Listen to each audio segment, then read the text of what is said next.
Hello and welcome to my kitchen. Today we are going to be making hand pies, specifically bacon cheeseburger hand pies. It's another German recipe I've adapted. It's in German, it's called Krautbarock, and normally you make it with cabbage and hamburger meat, which is also very good.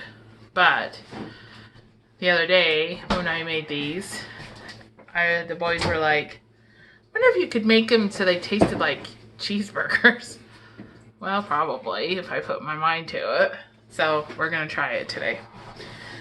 So bacon cheeseburger ham pies. So for these ham pies, a lot of ham pie recipes use it like what's like a pie dough for the outside crust. But this is actually a yeast dough that we're going to use for the outside crust. However, normally I'm all about, let's build up that gluten. Let's get this bread, you know, chewy and dense and moist and all of those things. But on this, we're going to just make the dough. And once it comes together as a dough, we're done. We're not going to knead it or anything because you want it to be like a soft and open texture. That's the theory anyway. Okay, so let's just get started. I'm sorry.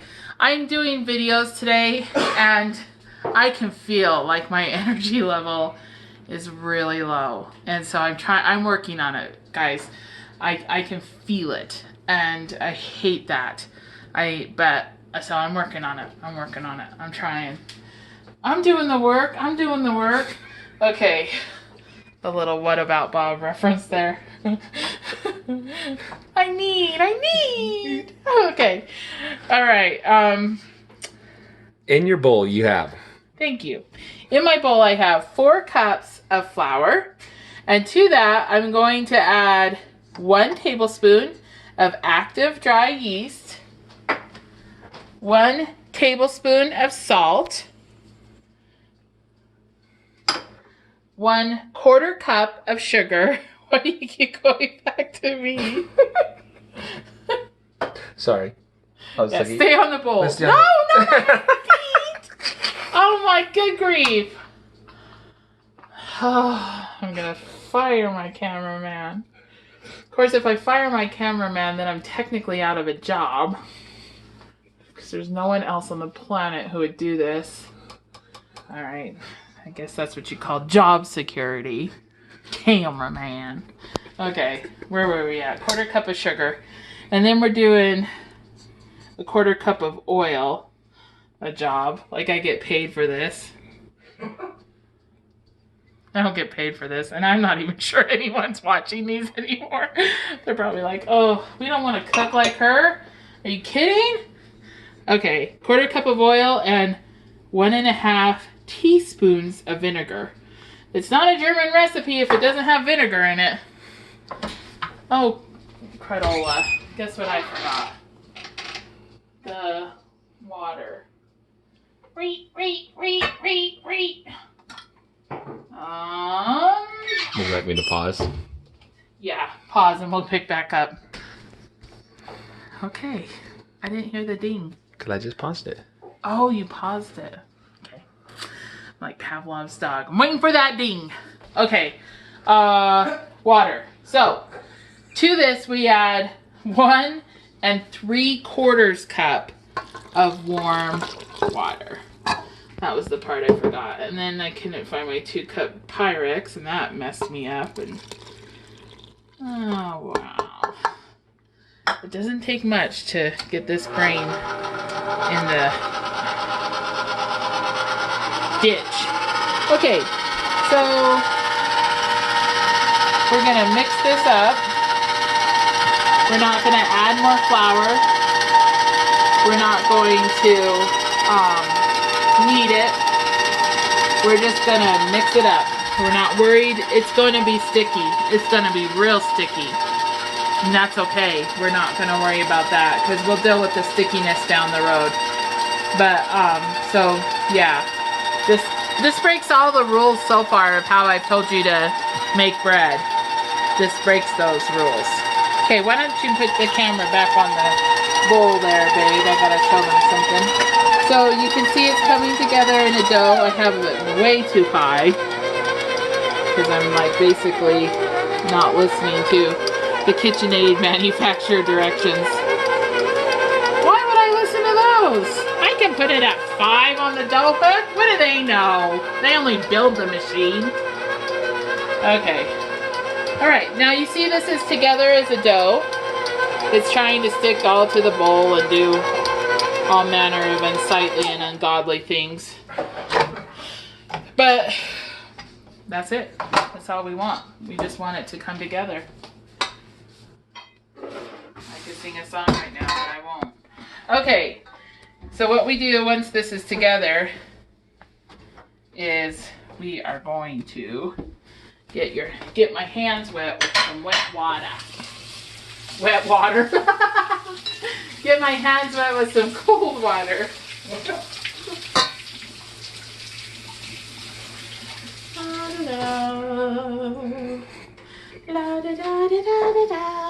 Cold water allows dough to not stick to your hands.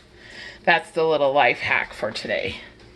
Or at least not as badly. So what we're going to do is we're going to put this, I have sprayed this bowl with my Baker's Joy.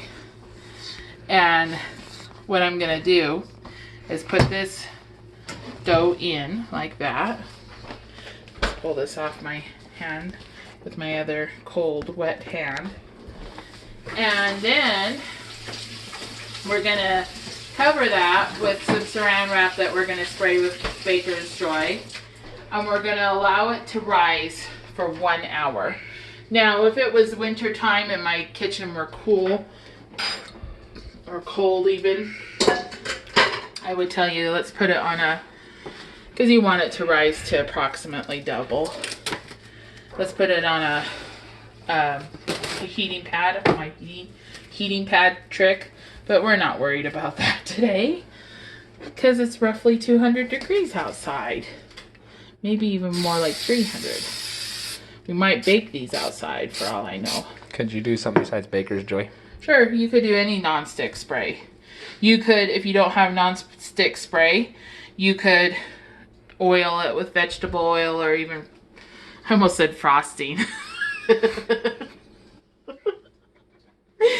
Short, mean.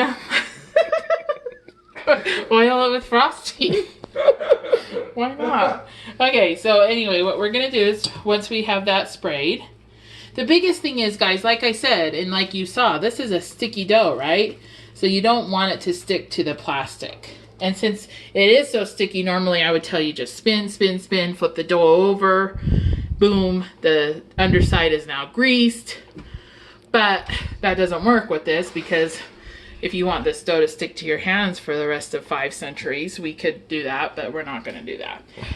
So now we're going to take a little wee towel. You don't have to follow me, Bride. Oh, I'm glad you didn't. And we're going to put this wee towel on top. And we're just going to let that do its thing, let the yeast do its work for the next hour. And in an hour's time, I will come back and we'll show you the next step. Okay, we are back. It has been just a little over an hour. Took a little bit longer than an hour today to rise to double. Probably because my kitchen is a little bit cool due to my air conditioning being able to keep up. It's not as warm outside as it has been. So this is what it looks like. I just removed the towel and the plastic wrap. And that's what you're looking for. And all we're going to do right now is just punch it down. With clean hands, just get your fingers in there and punch the air out, just like that, to where it's back down. Okay, it won't go back down as far as it was when we first put it in the bowl, and that's okay. And then we're going to just cover it again. As we did, you can even reuse the same plastic wrap. Just make sure you put the grease side down. And this time it's gonna rise 45 minutes. So I will see you back then. We're back. It's been probably about 45 minutes and our dough is back up to double again. So we're just gonna remove the plastic wrap and punch it down one last time. And then we're going to, last time I made these, I dealt with a whole lot of flour and it was kind of hard. So we're gonna just take half of it to begin with. I guess let me get some flour out on my, and like I told you, this is a sticky dough, so this is a dirty job. But it helps if you go into it with flour on your hands. And then, but we don't want a lot of gluten development in this. I don't know if you've even ever had a ham pie, but the dough on them is not terribly bread-like. I mean, it is, but it isn't. If that makes any sense whatsoever. Okay, so what we're gonna do is we are going to try to get the dough off of our hands. And we're gonna go ahead and flour this up really well. And then we're gonna roll it out. And the reason we want this underside to be very floured is because as you roll it out, sticky parts of the dough become exposed. But we're rolling this out to about 1/4, maybe even a little less than 1/4 of an inch in thickness. You want it nice and thin. One day, we'll get there here. Try to make this as rectangular and true in form as I can. So we can cut this into squares.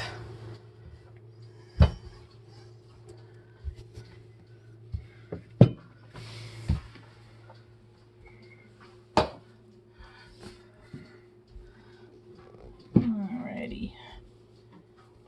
Okay. So I'm gonna make one of these pies with you. And then when you come, then once I make the rest of them, I'll bring you back when I pop them in the oven. So let's just cut that off. I'll deal with that later. What we're looking for here is squares. So we're gonna just cut here and here and here. And then, yeah, let's just go down the center. Okay, so, and they're not perfectly symmetrical, but I'm not worried about it. All right, then what we're gonna do is we have here this is turkey with a little bit of sausage in it. And that's like onion? And yeah, I put some onion in there. What I did is I basically browned all the meat together with I browned the onion, then I added the meat, cooked that all together, and then once it was done, I just salt, pepper, garlic, and a little bit of celery salt to taste. And once I got it to where it tasted like a nice seasoned hamburger patty, that's where I left it. And then I just cooked and crisped up some bacon. And then I have cheddar cheese. So all together, this is going to make like a bacon cheeseburger ham pie. So what you're going to do is you're going to take a little bit of, now normally when I make these truly Kraut Baroque, I make the meat have a bit of a roux and then add just a tiniest little bit of, you want me to cut that? Do you need to? No, I'm okay for now. Okay. The tiniest little bit of broth to make it just a little bit gravy-ish with the cabbage or rice, whatever I choose to use. But because this is going to have cheese, I'm just letting it stand on its own. I mean, I think the cheese is going to kind of bind it together a little bit so that when you take a bite, it doesn't fall all over the place and make a big mess. But you want these nice and filled, but not overfilled, obviously. Then what you do is diagonally the corners from each other, you push them together down the side here, like this, to make a pocket. Baroque means pocket. So, same thing here, so that it's all nice and tight together.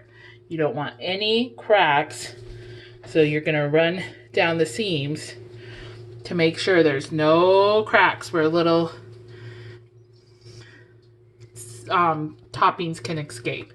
So you see how I've made that nice little pocket there? I'm going to grab a spatula. Down that Let's corner, see. okay. Sorry. Oh, no, here. Yeah. You turned it upside down just now, but it's okay. Oh, let's flip it around. Oh, goodness sakes. Okay, there we go. You can see how I squeeze these edges right here to form the pocket, and then on the other side the same way, so nothing can escape. There you go, Brian. And then what we're going to do is we're going to just take a spatula, and you're just going to kind of work up the edges and then scoop so that you have a nice little pocket, and put it on a baking pan. And you want the side, what side up? You want the side that you made the lines on, you want that down, so that this, when it bakes nice and mounded with no seams. Okay? And these won't rise again. So what I'm going to do now is work on making the rest of the pockets, and when I've got my baking sheets full, we'll stick them in the oven, and I'll tell you how long they bake for. Okay, we are back. I have all my boidels, or boidels. I said it in German. More than that, I said it in Bavarian. I have all my pockets, my ham pies made. And so we're going to just pop these in the oven.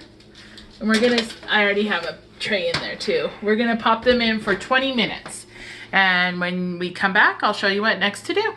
We're back. These just came out of the oven. They actually ended up baking for about 25 minutes as opposed to 20. Once they're done, you'll see that they've got a nice golden brown on them. These ones did leak a little bit. Probably the cheese. Cheese has oil, and oil's really hard to keep in there. But you're just going to baste them with a bit of melted butter, like this. It doesn't take much. I think I did 3 tablespoons for the whole, and that will be plenty for the whole lot. And then, once you get them all basted, what you're going to do is, especially where these ones had cheese in them, and they are going to want to soak up that oil again, and you don't want these to get greasy or the bottoms to get soggy. You do not want soggy bottoms. We're going to take and we are going, ooh, don't spill. Got it. Okay, we're going to take and we're going to pull these off our pan here and put them on a cooling rack to cool. I'll step back a little bit so you can see here what I'm doing. And a little bit of leakage, I mean, it doesn't matter too much. One thing I was going to say about these is they're delicious, like just eat them hot for dinner right now. But the other thing that they work really well for, and this is what I'm using them for tomorrow, is a picnic. And so they refrigerate well.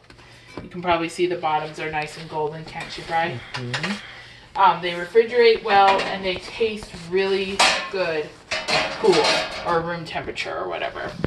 So I just put them in a airtight, like Tupperware type. Once they've completely cooled, like completely cooled at room temperature, then you can put them in an airtight container like a Tupperware or whatever, or a glass pan with a lid, and just stick them in the fridge. And then I just take them and pack them in our picnic bag, and by the time we get up to wherever we're gonna be, they are back to room temperature, and they taste really, really good that way. So they're kind of a neat way to do like a sandwich type food that's all inclusive. You don't have to pack everything, mayonnaise, mustard, all of that stuff. So anyway, those are our bacon cheeseburger ham pies. Again, your oven is at 350 and 25 minutes is the magic number. So other than that, I don't have anything more to say about them, as long as I haven't forgotten anything. Have I, Brian? Okay, excellent. I'm getting the thumbs up. So other than that, I just want to say to you guys, I love you. We love you. God loves you. And God's got this.